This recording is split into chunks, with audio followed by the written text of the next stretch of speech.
de longues années. J'étais son pasteur direct à l'IPEN.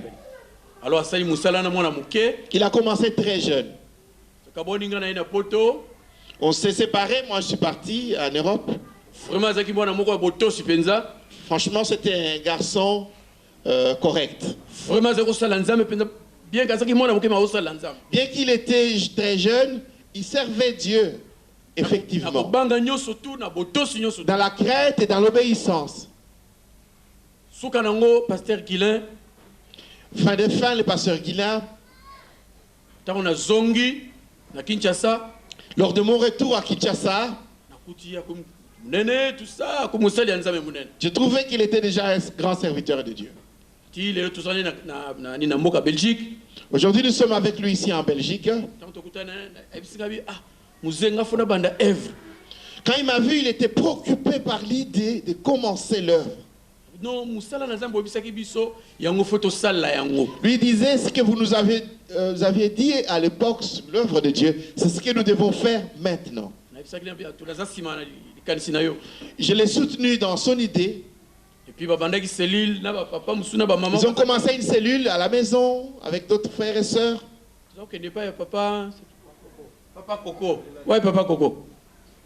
À l'époque, nous allions chez notre bien-aimé, le frère Coco, là-bas derrière. Nous allons applaudir le Seigneur dans sa maison. C'est dans sa maison que nous avons commencé la cellule. Au commencement de la cellule, j'étais là aussi, dans sa maison. C'était durant l'hiver. C'est en ce moment-là que nous avons commencé. Et aujourd'hui, regardez à combien nous sommes là, aujourd'hui dans cette salle. Que Dieu te bénisse, notre bien-aimé. Que Dieu bénisse tous les frères de l'église d'Anvers, les sœurs de l'église d'Anvers. Nous les applaudissons. Alléluia. Gloire à toi, Seigneur. Merci beaucoup. Je vais faire une brève exhortation. Alors que vous êtes réunis avec les frères d'Anvers et de Bruxelles, merci pour les invités qui nous honorent ce soir. Peut-être vous êtes déjà fatigués, c'est depuis longtemps, vous êtes là. Nous sommes honorés par votre présence. C'est à cause de Dieu que vous êtes là. C'est à cause de Dieu que nous tous également, nous sommes là. Alors nous voulons brièvement partager la parole du Seigneur. Même moi, je suis fatigué. J'ai jamais de repos. Un jour, le Seigneur me donnera le repos. Amen. Amen. Vraiment. En tout cas, je vous félicite à vous tous. Notre destinée est de manifester la gloire de Dieu.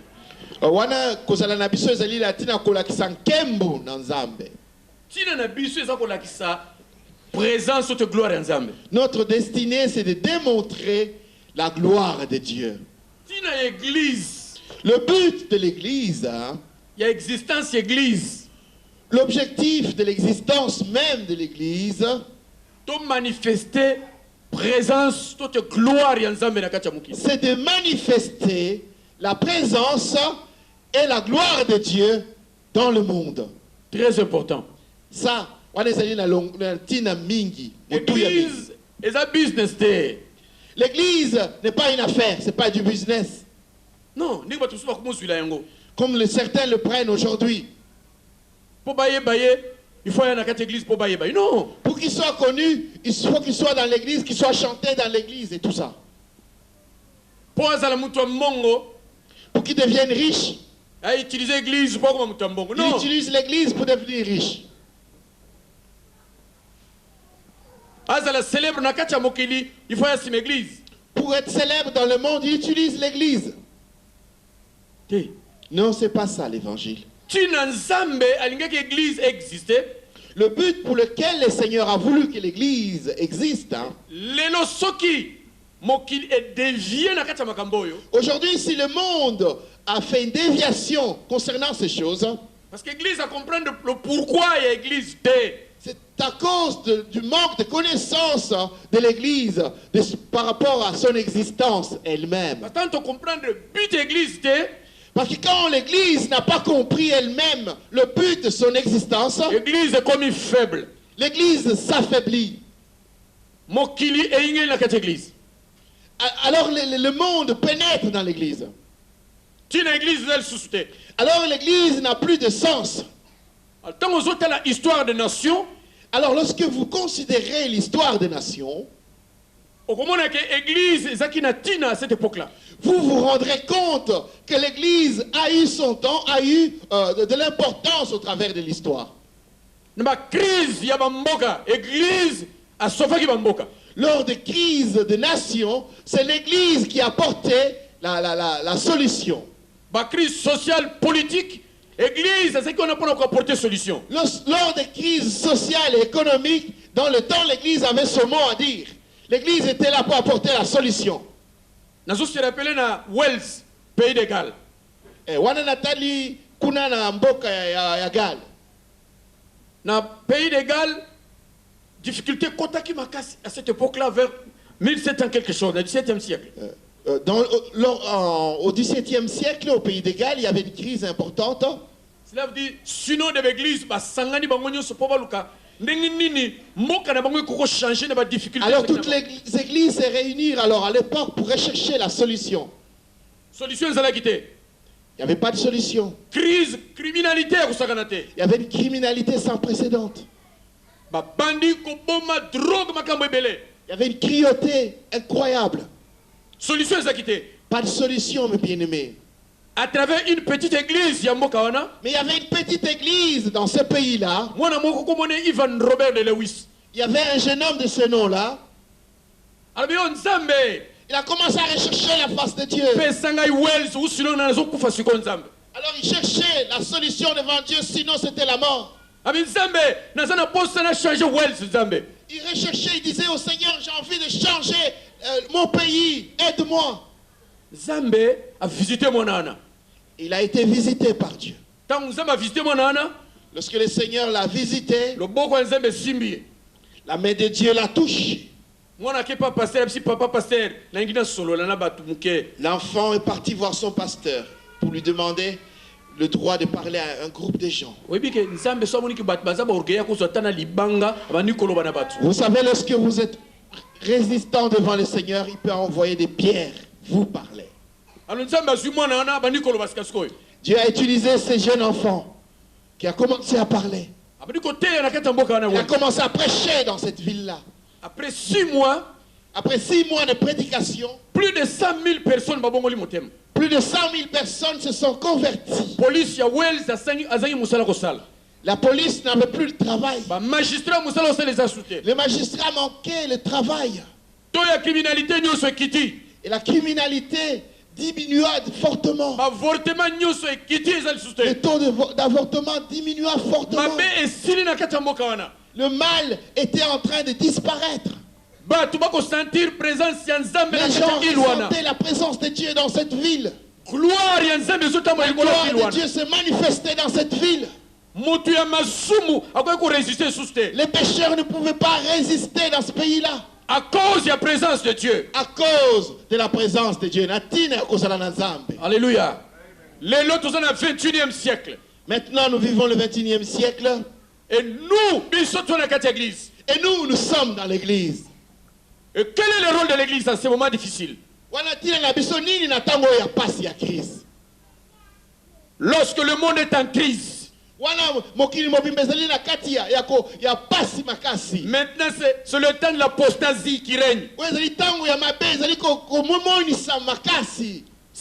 temps où le péché règne. On peut même le péché en ce moment-ci. Qu'est-ce que l'église a fait? Et qu'est-ce que l'église fait maintenant? Et quel est ton rôle, toi, église?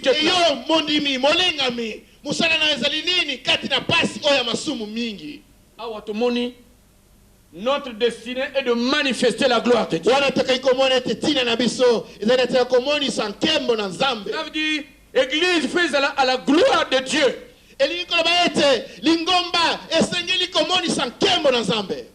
Et bon, il y a une grande vision. Quelle est cette vision? Nous n'avons pas fait l'église comme une aventure. Tu n'es pas venu dans l'église comme une aventure.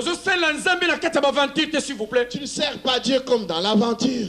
Alléluia. Mais l'église, c'est une mission. L'église a sa mission. Ceux qui comprendre l'église, l'église, c'est là où la présence de Dieu va se manifester. Si les fidèles comprennent le but de l'église, alors la puissance de Dieu va se manifester dans l'église. Alléluia. Aussi Paul, l'apôtre Paul, prie le Seigneur. Il prie le Seigneur, il intercède au sujet des Éphésiens. Il dit, je prie que le Seigneur vous aide à ouvrir les yeux. Pour comprendre la profondeur, la hauteur et la grandeur de celui qui vous a appelé. C'est lui qui nous a appelés. Le Seigneur céleste, le même hier, aujourd'hui, éternellement.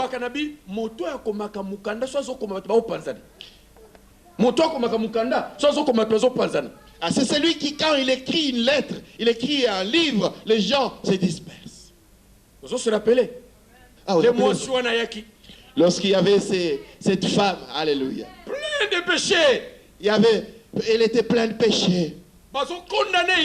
Elle était condamnée par le monde. L'église est traditionnelle. Elle était condamnée par l'église traditionnelle. On l'a amenée envers ce miséricordieux Seigneur. On lui a dit, regardez cette femme, elle est pécheresse. Il a regardé, qui parmi vous n'a pas encore péché? Et il a commencé à écrire dans le sable par terre. Qu'est-ce qu'il écrivait par terre? Je me demande qu'est-ce que le Seigneur écrivait par terre. Qu'écrivait-il ce jour-là par terre? Il écrivait la destinée de cette femme. Il disait, toi femme, tu es condamné par le monde. Mais moi je te condamne pas. Moi je viens te donner la vie.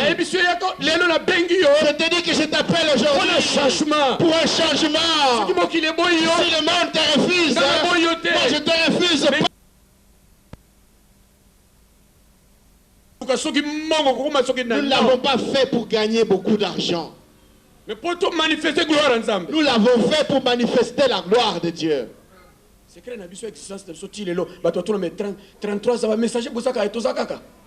Les gens nous demandent le secret de notre longévité. 33 ans. Ils nous demandent, messager, vous êtes toujours là? Oui, nous sommes là.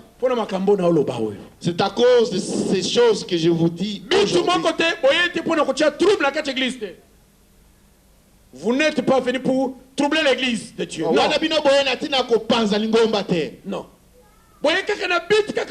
Vous êtes venu avec un seul but. Manifester la gloire de Dieu. Que le monde voie la puissance de Dieu. Que le monde reconnaisse le vrai Dieu céleste. Que le monde voie le miracle de Dieu dans l'église. Nous allons partager les derniers versets dans Samuel.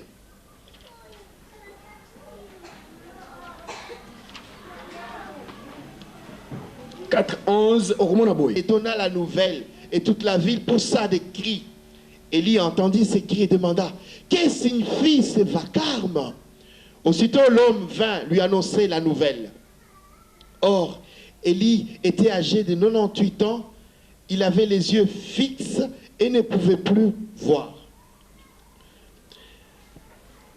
L'homme dit à Élie, j'arrive du camp de bataille, et c'est du camp de bataille que je me suis enfoui aujourd'hui. Élie demanda, que s'est-il passé, mon fils? Celui qui a porté la nouvelle répondit, Israël a pris la fuite devant les Philistins et le peuple a subi une grande défaite.